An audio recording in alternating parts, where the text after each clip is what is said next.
caspianwave.com.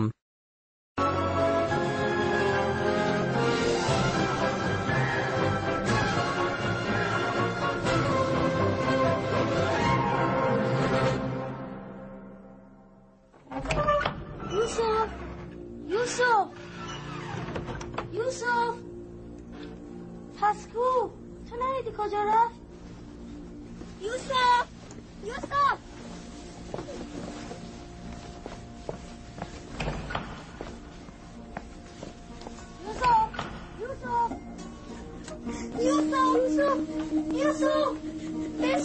یوسف رو ندیدی؟ چه شده؟ چه اتفاقی افتاده؟ یوسف گم شده. اینجا که نیامده. چه شده؟ همه فایده.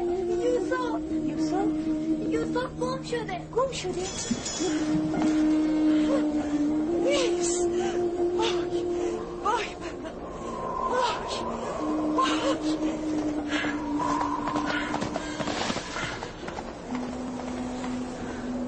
چرا؟ در چرا نیفتاده؟ یوسف! صدای افتادنش در چرا نشنیدی؟ نه کمی تحمل داشته باش بانو. حتما پیدایش میشم. کجا رفته؟ چه شده؟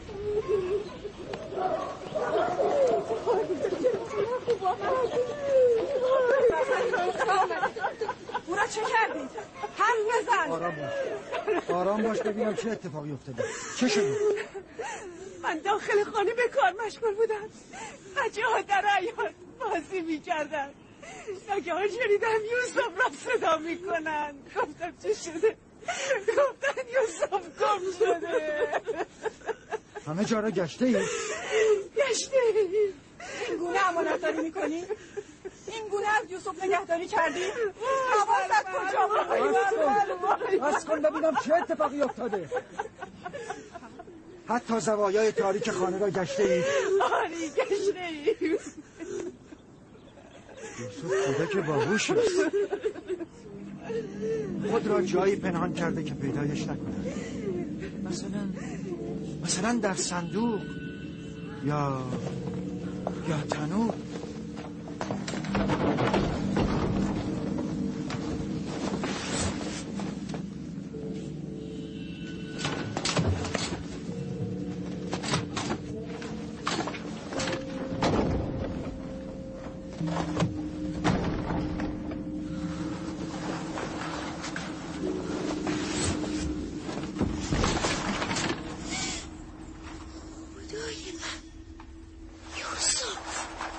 یوسف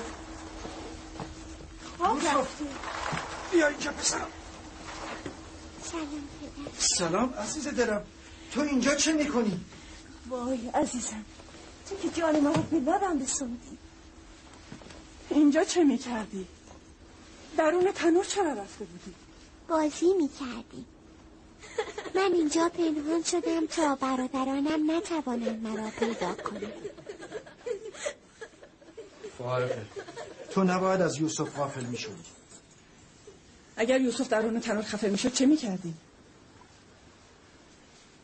من با خواهرم راهیل عهد کردم که از فرزندانش محافظت کنم. از این پس لحظه از پیش چشم دورشان نخواهم کرد.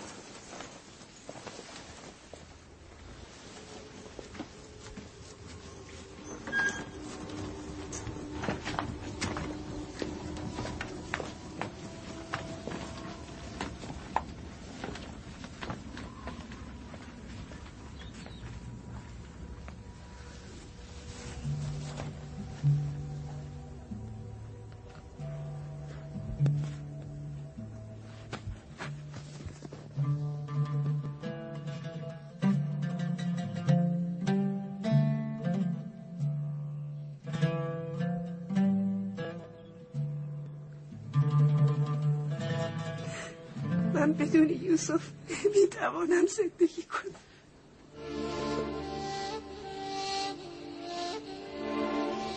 بیا این همه زجرم نده.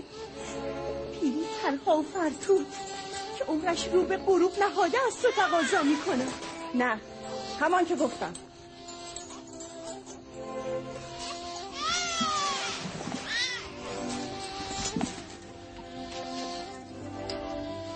قول میدهم از این پس بیش از گذشته از یوسف مراقبت کنم. میدانی فائقه، دوری یوسف را دیگر نمیتوانم تحمل کنم. بهتر از همینجا نزد ما بماند. من تنها یک فرصت از شما میخوام، تنها یک فرصت. فائقه، تو میدانی که یوسف یک کودک معمولی نیست و من نمیتوانم در مورد او مسامحه کنم. پس رشته پیوند من و یوسف را به یک بار قطع نکنید. بگذارید چند روزی نزد من باشد تا به تدریج مهر از او بردارم.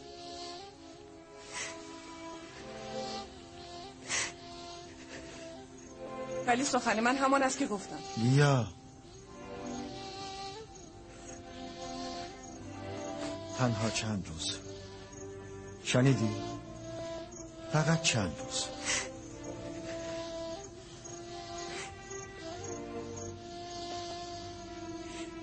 تنها چند روز. عهد میکنم که خود او را نزد شما بازگردانم. برویم جان عمه.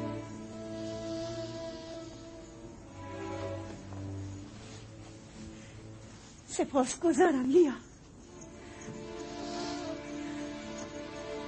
سپاسگزارم برادر. خدا نگهدارت. این لطف شما را هرگز فراموش نمی‌کنم.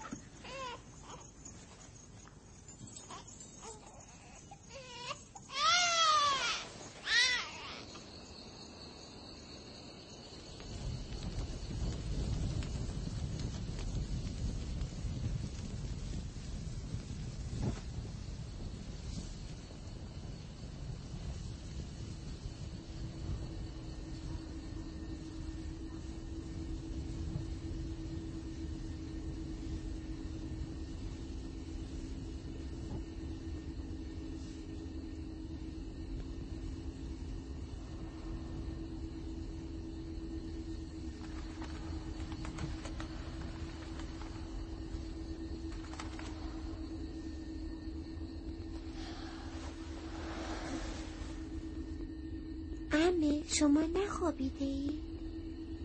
تو بخواب پسرم، من خوابم نمیآید.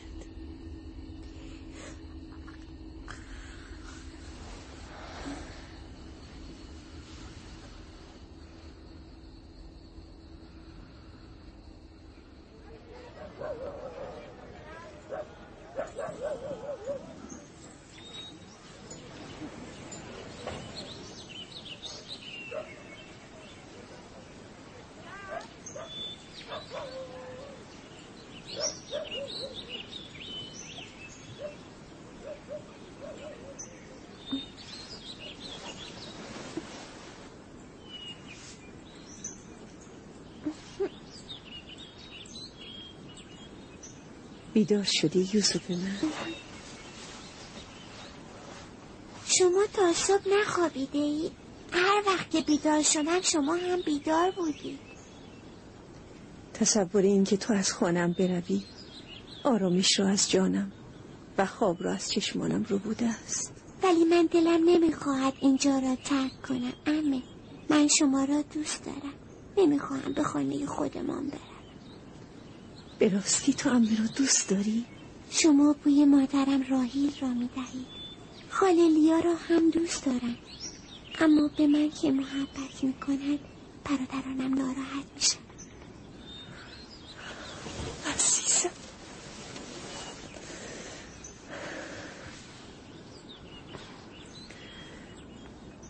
گفتی که دوست داری نزد عمه بمانی؟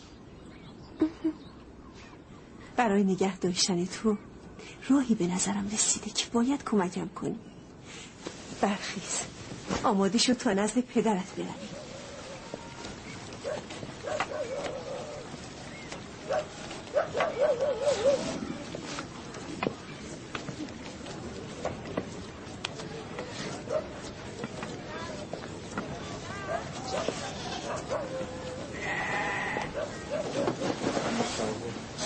سلام پدر. درود بر عمه. عزیز پدر.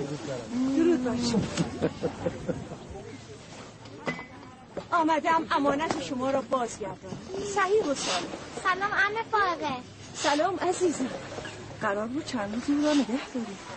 یوسف خوش آمدی پسرم. امانت را باید بازگردون، هرچه زودتر بهتر.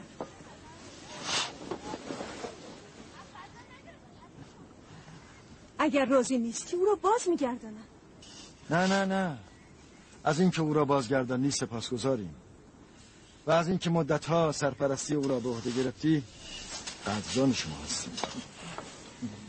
یوسف برویم بازی. برو.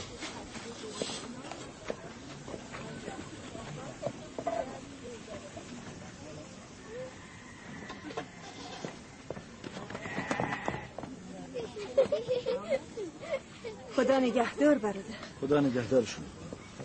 خدا نگهدارم به حافظ. چه فرقی بین یوسف و دیگر برادرانش می باشد؟ چرا این همه به او بها می دهند؟ خب معلوم است یعقوب و خواهرش یوسف را بیشتر از بچه‌های ما دوست دارند.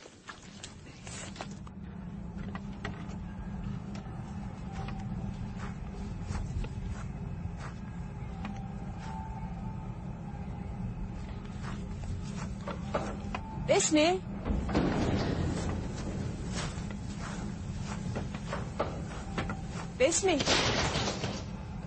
بله بانوی کمربند پدرم اسحاق نبی گم شده است. تا آن را ندیدی؟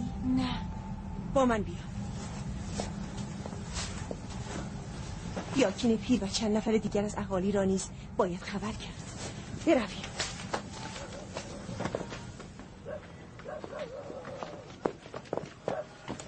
دینه آرامتر.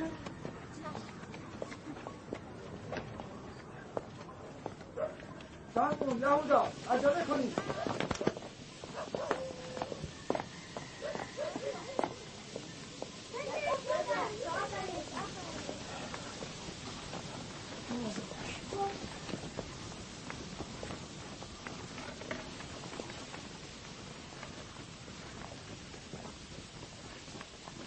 چه شده خواهر؟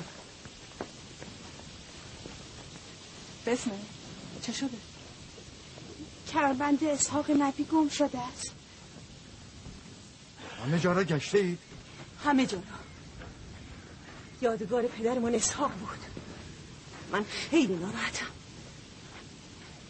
همان که همیشه به کمر یوسف میبستم. باز هم بگردی حتما پیدا میشود. همه جا را گشته ایم، ما از همه پرسیده ایم اما اثری نیافته ایم. کی گم شده؟ چه میدانم. از لحظه ای که یوسف را به اینجا آوردم دیگر از کمربند اثری نیست. هیچ یک از شما این کمربند را ندیده؟ شاید یوسف قبل از اینکه به اینجا بیاید آن را جایی پنهان کردند. فکر نمی کنی یوسف به خاطر علاقه ای که به آن کمربند دارد آن را برداشته است؟ یعنی یوسف دزدی کرده؟ شاید گمان کرده از آن خود اوست و من آن را به او بخشیدم. ولی من گمان هم نمی کنم. من برای پیدا کردن کمربند همه جا و همه کس را جستجو خواهم کرد و تا آن را پیدا نکنم آرام نخواهم نشست. فقط یوسف آن کمربند را می‌بست. ما از آن بیخبریم.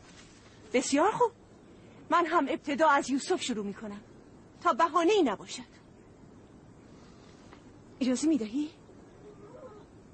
نمیدانم چه نیرنگی در کارت است، اما هرچه هست این وضع مرا رنج میدهد. نیرنگ؟ نیرنگ کدام است؟ مردم، من کمربند پدرم را گم کرده ام و در صدد یافتن آن هستم. آیا این نیرنگ است؟ بسیار خوب، جنجال نکن. بگرد، همه را بگرد.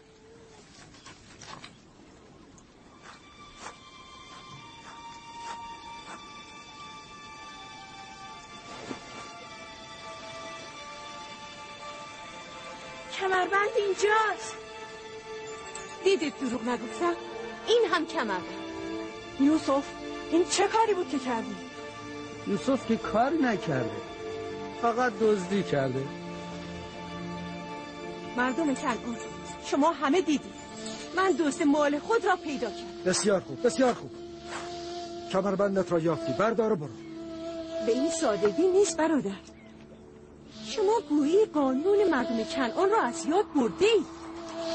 همه این مردم میدانند که طبق رسم و آیین مردم کنعان هر کس دزد مال خود را پیدا کند میتواند او را تا 4 سال به بردگی بگیرد. به یوسف باید بردگی هم بکنه. ما همه رسم کنعانیان را میدانیم، اما تو که نمیخواهی یوسف را به بردگی ببری. در این کار لحظه‌ای تردید نخواهم کرد، مگر اینکه شما بخواهید رسم و آیین مردم کنعان را نادیده بگیرید. بس کن فائقه، من این سنت مسخره را باور ندارم. یوسف را هم به بردگی نزد تو نخواهم فرستاد. وقتی شما که خاندان فرستاده خدا هستید به رسم و آیین مردم پایبند نباشید، از دیگران چه توقع میتوان داشت؟ ولی یوسف یک کودک است، چگونه میتوان او را به بردگی گرفت؟ بزرگ و کوچک فرقی ندارد، این آیین همه را شامل میشود. با هم به آن احترام میگذاریم. من میدانم که نیرنگی در کار است، اما نمیتوانم ثابت کنم. لذا اگر تو از یوسف نگذری مجبورم با درخواستت موافقت کنم.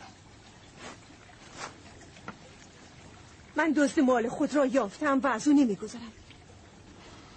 خداوند و رسولش از من درگذرند و مجازاتم نکنند.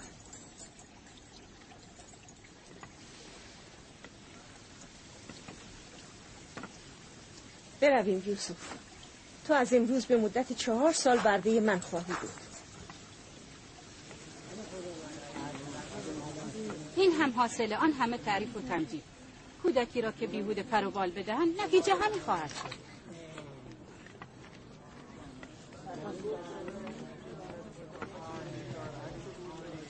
کودکان گاهی از این شیطنت ها می کنن، اما که دزدی نیست.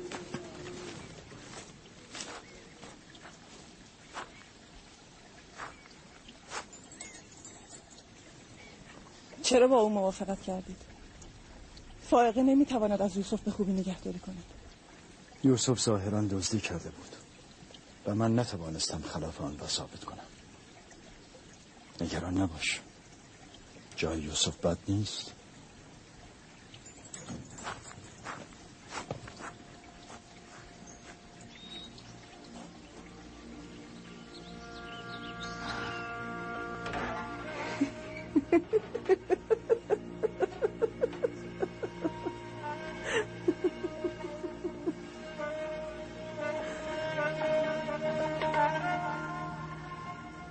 عزیز عمه، از این پس تو اربابی و عمه کنیز توست.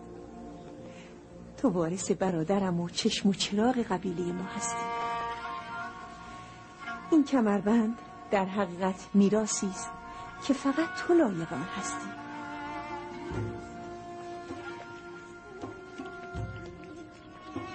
این کمربند از این پس مال من است.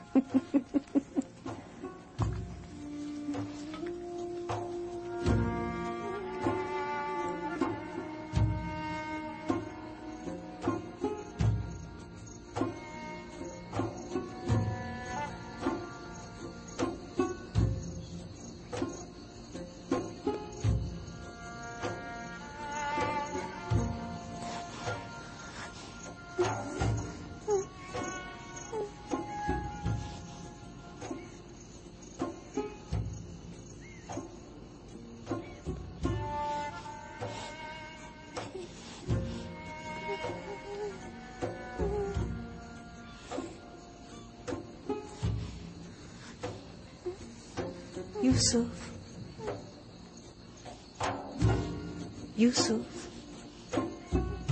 پسرم، خواب میبینی؟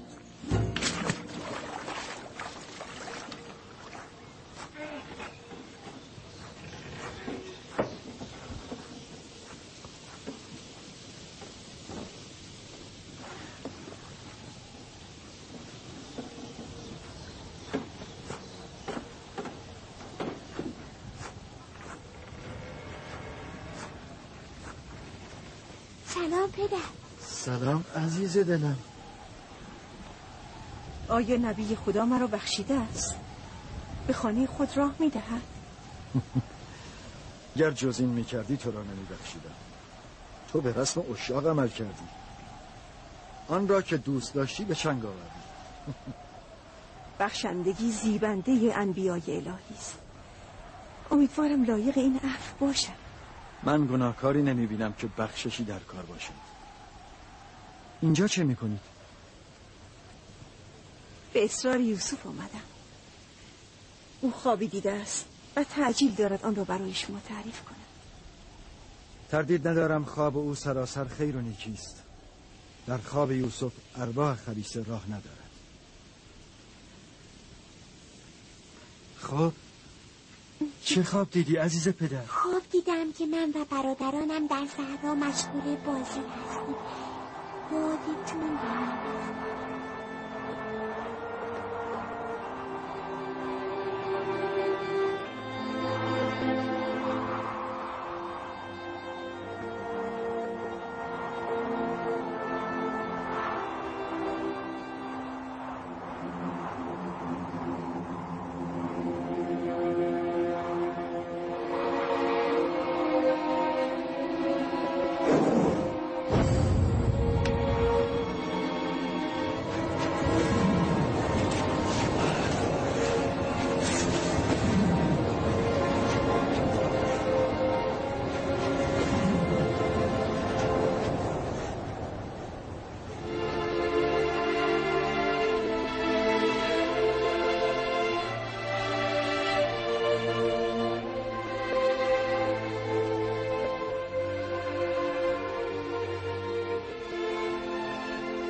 فکر نمی کنم تغییر خاصی داشته باشد. باید در تعبیر آن کمی فکر کنم. شاید چیزی به خاطرم رسید. شما هم مگر امروز گله را به صحرا نمی برید؟ بروید دیگر.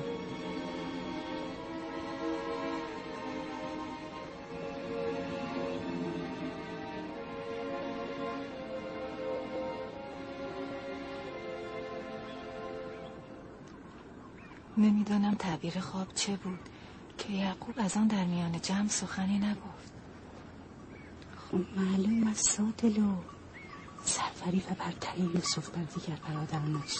هم تعبیر این خواب برای بچه ها روشن بود. من به عیان دیدم که ناراحت شدن. باید سعی کنم تاثیر سوء آن را از ذهنشان پاک کنم. یوسف نباید خوابش را در جمع میگفت. کمی نان و خورما بگذار، ساعتی دیگر نزدشان خواهم رفت.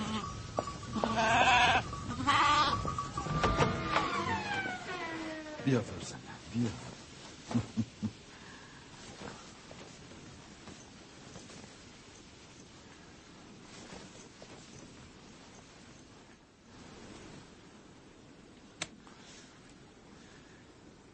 آنچه در مورد تو گمان می‌کردم درست است فرزندم.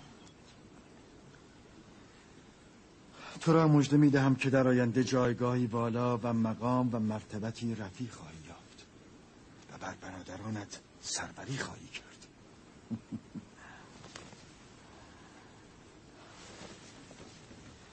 پدرم اسحاق نبی در حق من دعا کرد که خداوند پیامبران زیادی در نسل من قرار دهد. همیشه دلم میخواست بدانم وارث رسالت من کیست. امیدوارم که تو ادامه دهنده راه من باشی. خداوند تو را از همه شرور و آفات در امان بدارد. شاید تو همونی هستی که ما منتظرش هستیم. پدر، رسالت یعنی چه؟ غذا و لباس مرا مهیا کن.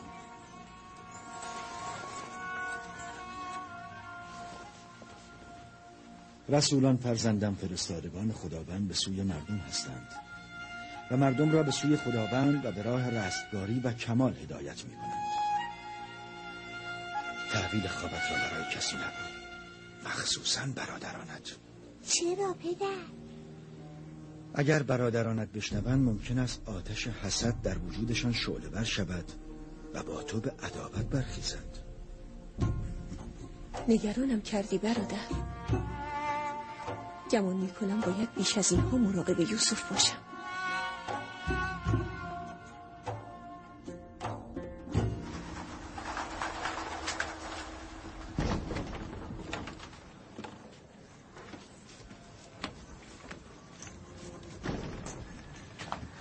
اگر اجازه دهید من نیز یوسف را با خود به خانه ببرم.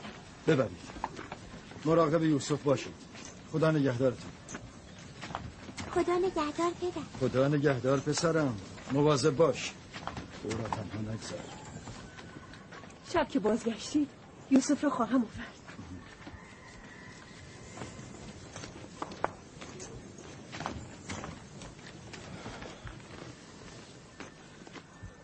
مدتی است نتوانستم با آنها شبانی کنم. غروب با آنها باز میکردم. فرزندان ما فکر میکنن که توجه شما به آنها کم شده. نگران نباش. سعی میکنم این ذهنیت را اصلاح کنم.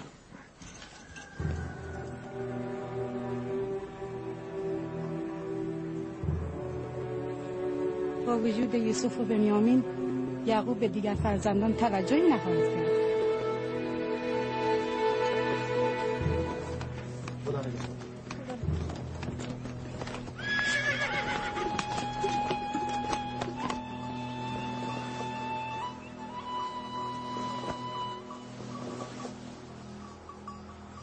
ما که همیشه غذایمان را با خود می آوریم. شما دیگر چرا خود را به زحمت انداختید؟ یعنی من حق ندارم دلم برای فرزندانم تنگ شود؟ حق ندارم بعضی روزها در کنار آنان باشم؟ هیچ چیز به اندازه آمدن شما نمیتوانست ما را خوشحال کنه. قبل از آمدن شما مثل ماتم زده ها بودیم. کسی حال خندیدن نداشت. چرا؟ مگر چه اتفاقی افتاده؟ میدانید پدر، ما احساس میکنیم که توجه شما نسبت به ما کم شده. فکر میکنیم بیشتر به یوسف و برادرش توجه میکنید تا به ما. ولی من یوسف را فقط به خاطر شما نزد عمه فائقه فرستادم. متوجه نشدید؟ فقط به خاطر اینکه مادرتان بیش از شما به او توجه میکرد. چه فرقی میکنه؟ حال مادر به بنیامین چسبیده است، عمه به یوسف. بهترین لباس ها و سرگرمی ها هم برای او تهیه میکنه. با شما موافقم. اما شما هم باید حق بدهید. ما باید به گونه‌ای رفتار کنیم که یوسف و بنیامین احساس بیمادری نکنند. پدر، ما از خوابی که یوسف دیده خیلی نگرانیم. مردان قدرتمند خانواده ما هستیم. تمام بار مسئولیت اداره خانواده و انجام کارهای سخت به دوش ماست. آن وقت یوسف جانشین شما شود؟ ولی خواب یوسف میتواند تعبیر دیگری هم داشته باشد. مگر نه این است که یوسف گفت چوب دستش سبز شده و بر چوب دستهای شما سایه افکند؟ این میتواند نشان دهنده آن باشد که یوسف همه برادرانش را دوست دارد، و یا اینکه یوسف نسبت به همه عطوف و رئوف خواهد بود و همه برادرانش را دوست خواهد داشت. ظاهرا غیر از تعبیری که ما نزد خود کرده ایم، تعبیر دیگری نیز میتواند داشته باشد. درست متوجه نشدم. یعنی یوسف جانشین شما نیست؟ جانشین مرا خداوند تعیین میکند، آن هم بهترین شما را. شما هم بهتر است دست از بهانه‌گیری بردارید. یوسف و بنیامین برادران شما هستند، نه دشمنان شما. من همه شما را دوست دارم. از شما هم میخواهم که یکدیگر را دوست داشته باشید تا خداوند هم شما را دوست بدارد. بزرگان خاندان من، امید و پشتیبان من شما هستید. امروز احساس میکنم میتوانم به شما تکیه کرده دلگرم باشم. شماها شجاع و متحور هستید. با وجود شما هیچ غمی نمیتواند دل یعقوب را به خود مشغول کند. از اینکه پدر را آزردیم پوزش میخوام. لاوی نفتالی شبون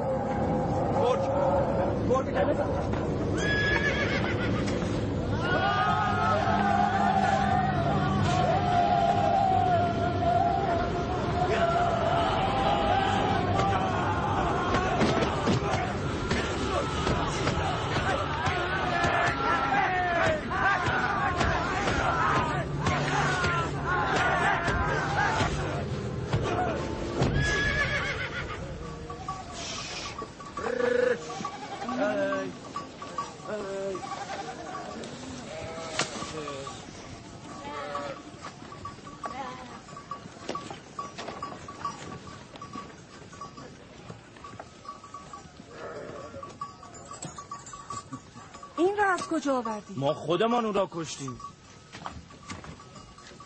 به گوسفندان ما حمله کرده بود که بر سرش ریختیم و او را کشتیم. نگفتید ممکن است به شما آسیبی بزند؟ فعلا که ما به او آسیب زده ایم.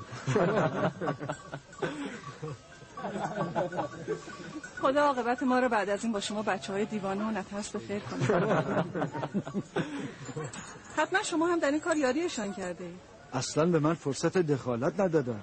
پیش از این که بتوانم کاری کنم کار گرگا تمام کردم.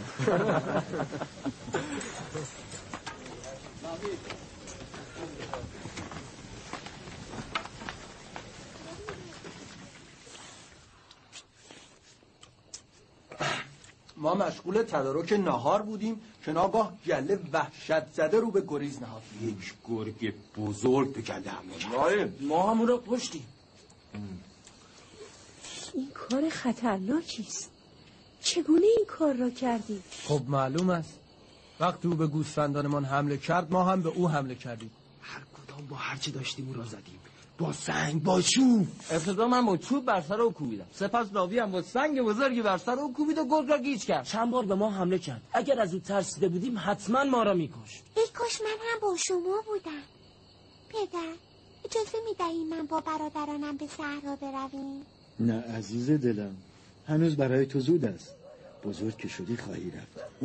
شامبو لابی یهودا بیایید این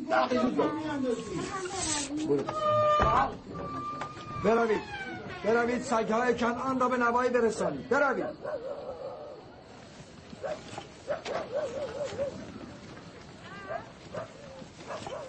پدر که به صحرا آمده بود میگفت چرا خواب یوسف را فقط سربری بر برادران تعبیر میکنید؟ شاید معنی خوابش علاقه و محبت زیاد اون نسبت به برادرانش باشد. شاید او همه شما را دوست دارد. آری مادر، به راستی یوسف همه ما را دوست داره. برای علاقه که لازم نبود خواب ببینم. خواب خبر از آینده میدهد، خبر از سروری و برتری یوسف. پدرتان شما را ساده‌لوح تصور کرده.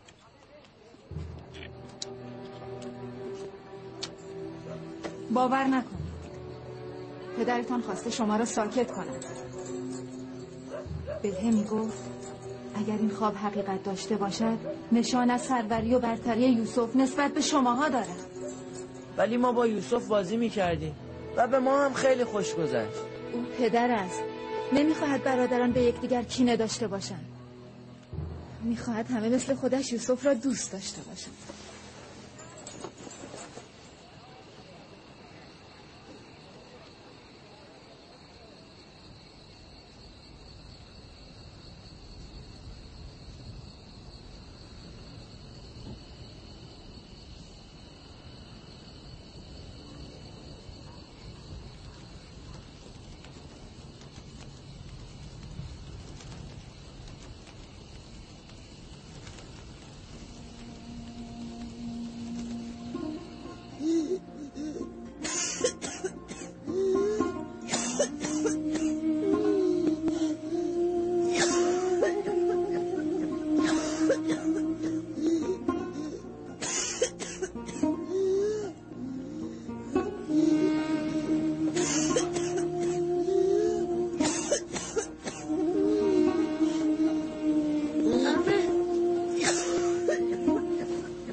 حال بانو خوب نیست.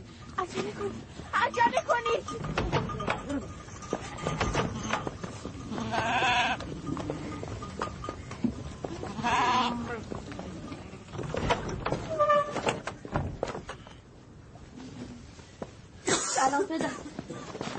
حال همه فاقه خوب نیست.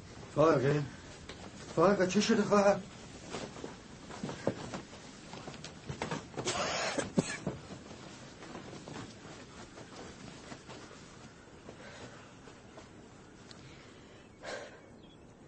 سرانجام موعد من هم به سر رسید. از کجا میدانی؟ تو که حالت خوب بود، یک باره چه شد؟ چه فرقی میکند؟ فقط میدانم رفتنیه. طبیبی، دارویی، درمانی، حال او خوب نیست. من از دیروز میدانستم فرصتی ندارم.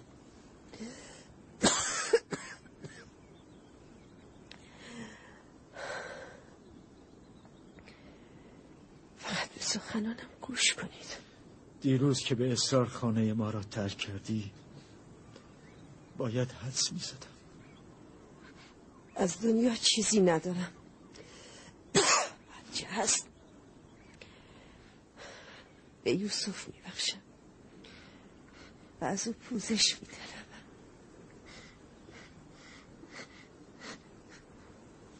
از شما نیز پوزش میدارم. من این 4 سال به نیرنگ یوسف را نزد خود نگه داشتم. به او تهمت دزدی زدم. خداوند مرا ببخش. شما هم مرا ببخشید.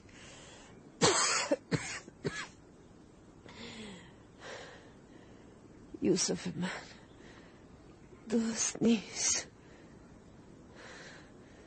من اون کمربند را در زیر لباسش پنهان کردم. من این را میدانستم. تو خود را رنج نده. این را به همه بگویید. یوسف من دزد نبوده و نیست.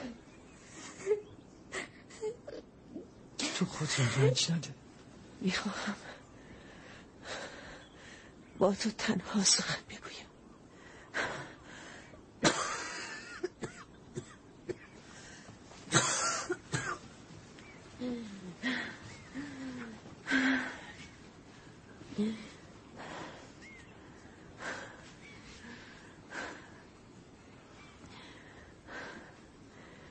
یوسف آیه‌ای از آیات خداست. همان گونه که برای بعضی رحمت و نعمت است، برای بعضی زیان و خسارت است. من نشانه های حسادت و کینه را میبینم. مواظب یوسف باش. او دنبال این راه نبوت است. لحظه او رو تنها مگذار. لحظه ای از او غافل مشو.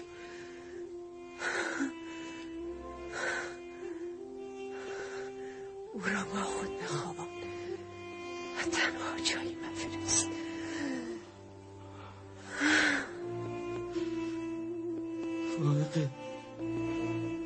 فائقه سفر بخیر خواهر.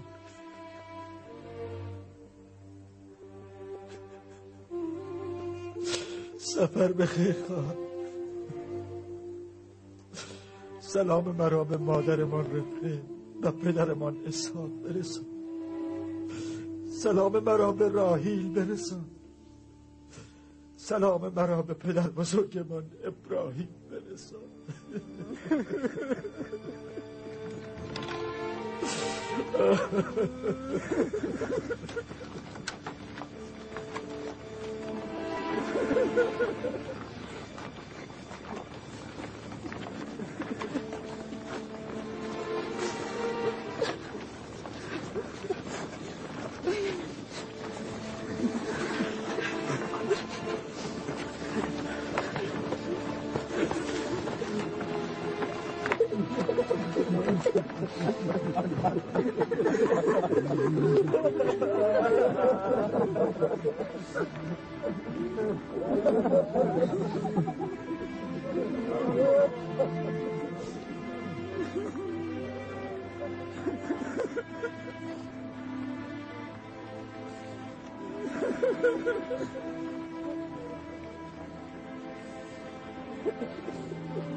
روی به هیچ درگاهی نکنید و تنها به او پناه ببرید.